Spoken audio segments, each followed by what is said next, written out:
मैं फिर से इस बात को दोहरा रहा हूं कि प्रधानमंत्री का इजराइल का दौरा, उसका टाइमिंग बहुत गलत था।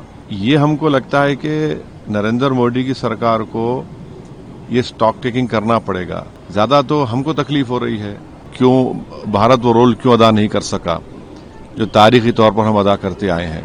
जो बीजेपी एक पिक्चर को प्रमोट कर रही है फॉरेन पॉलिसी के तौर पर। ये फॉरेन पॉलिसी होगी आपकी। अगर हम खामोश बैठेंगे तो फिर अक्साई चीन और पीओके कैसे वापस लेंगे हम, ये सोचने की जरूरत है। देखिए, ये बड़ा डेलिकेट सीज फायर हुआ है और हमारा मानना यह है कि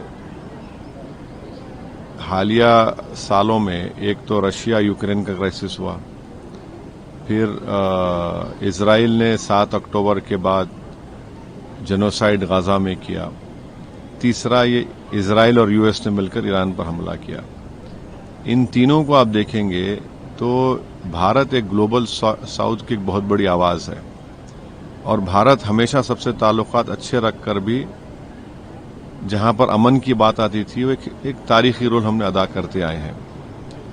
मगर मैं फिर से इस बात को दोहरा रहा हूं कि प्रधानमंत्री का इजराइल का दौरा, उसका टाइमिंग बहुत गलत था। और चौथी बात यह है कि ये आप देख लीजिए कि इनको रिव्यू करना पड़ेगा। हम तो हमेशा इम्पार्शल रहे और हम में इतनी एबिलिटी थी कि हम दो ममालिक अगर जंग कर रहे तो उनको बिठाकर हम बात कराते थे बगैर किसी का साइड लिए। तो ये हमको लगता है कि नरेंद्र मोदी की सरकार को ये स्टॉक टेकिंग करना पड़ेगा, रिव्यू करना पड़ेगा कि आखिर क्या वजह है कि एक पड़ोसी मुल्क जहां से हमेशा हमको तंग किया जाता है टेररिस्ट को भिजाकर डिस्टेबलाइज करने के लिए, तो ये बहुत जरूरी है कि ये देखें भाई ये ईरान तो हमसे बड़ा करीब रहा है। ज्यादा तो हमको तकलीफ हो रही है, स्ट्रेट ऑफ हॉर्मुज है, वहां से नहीं आ रहे हैं, गैस नहीं आ रहा हमारे पास। तो सीजफायर हुआ है तो उम्मीद करते हैं कि जो एनर्जी क्राइसिस आज देश में है वो उसमें कमी आएगी। मगर एक स्टॉक टेकिंग और रिव्यू करने की जरूरत है मोदी सरकार को कि आखिर भारत वो रोल क्यों अदा नहीं कर सका जो तारीखी तौर पर हम अदा करते आए हैं।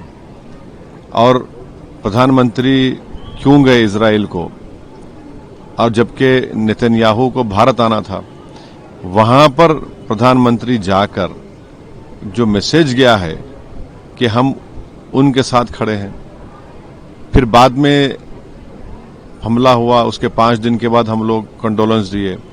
तो ये सब चीजों का उम्मीद कर दे कि ये सरकार इसका रिव्यू करेगी, स्टॉक टेकिंग करेगी, आखिर ये क्यों हो रहा है। देखिए, अगर आप देश को बोलेंगे कि 3 घंटे की पिक्चर देख के खुश हो जाओ तो फिर ये तो फॉरेन पॉलिसी नहीं है। जो बीजेपी एक पिक्चर को प्रमोट कर रही है फॉरेन पॉलिसी के तौर पर। ये फॉरेन पॉलिसी होगी आपकी, ये आपकी इंटरनल सिक्योरिटी और एक्सटर्नल थ्रेट को रोकने की पॉलिसी। पिक्चर देखो और खुश हो जाओ।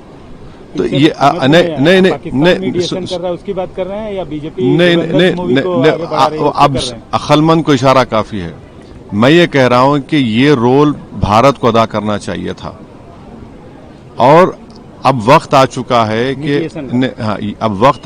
है कि हम हमारे स्ट्रेटेजिक रिजर्व्स जो है, अगर आप रिजर्व्स मिला लिए ओएमसी के साथ मिलाए तो 70 दिन के हैं, मगर हमारे पास गैस के रिजर्व्स नहीं है। हमको गैस के रिजर्व्स क्रिएट करना पड़ेगा। अगर कल फिर से स्ट्रेट ऑफ हॉर्मुज बंद हो गया, बाबल मंदेब बंद हो गया, या फिर कौन सा है स्ट्रेट ऑफ मलाका बंद हो गया, या सुइस कनाल बंद हो गया, तुम क्या करेंगे? अब ये हाई टाइम है इस सरकार को कि वो इन चीजों को सामने रखकर फ्यूचर की प्लानिंग करे। पाकिस्तान जो मीडिएशन कर रहा है, उससे आपको एतराज है या पॉलिसी? देखिए, भारत पिछले 75 साल से हमारी ये फॉरेन पॉलिसी रही है कि हमारे ताल्लुकात सबसे अच्छे रहते हैं, हम सबके साथ बातचीत करते हैं। मगर वो 70 साल की पॉलिसी में आज फर्क आया है और जब चेंज आया है तो उसको पार्लियामेंट में बहस होनी चाहिए थी, पार्लियामेंट में बहस नहीं हुई है।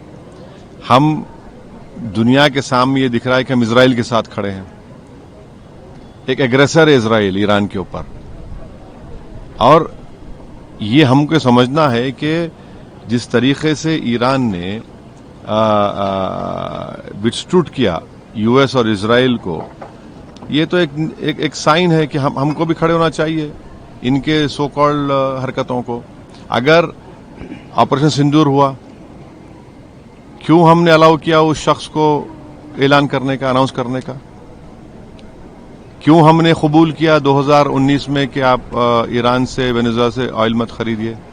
क्यों हमने एक्सेप्ट किया कि 2025 में ईरान से मत खरीदिए? अब क्या हो गया? अब हम ईरान से भी तेल खरीदने वाले हैं, अब हमको गैस भी चाहिए। तो ये कंसिस्टेंसी होनी चाहिए ना। सर, आप बातों बातों में मूवी का नाम लिया कि एक मूवी, नहीं, मैं आपको बता, मैं नहीं देखिए, नहीं सुनिए, फॉरेन पॉलिसी, इंटरनल सिक्योरिटी 3 घंटे का मजाक नहीं होता है, समझे ना आप? अगर कोई ऐसा समझ रहा है उसको, तो ये ठीक नहीं है।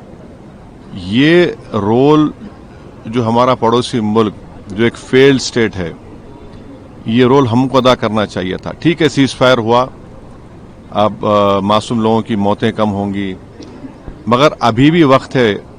हम बीजेपी सरकार से कहेंगे कि लेबनान में जंगबंदी कराइए, आप खुलकर बोलिए, लेबनान में जो इजराइल कर रहा है गलत है। वो आप 20% टेरिटरी पे कब्जा कर लिया लेबनान की। वो अगर हम खामोश बैठेंगे तो फिर अक्साई चीन और पीओके कैसे वापस लेंगे हम? ये सोचने की जरूरत है।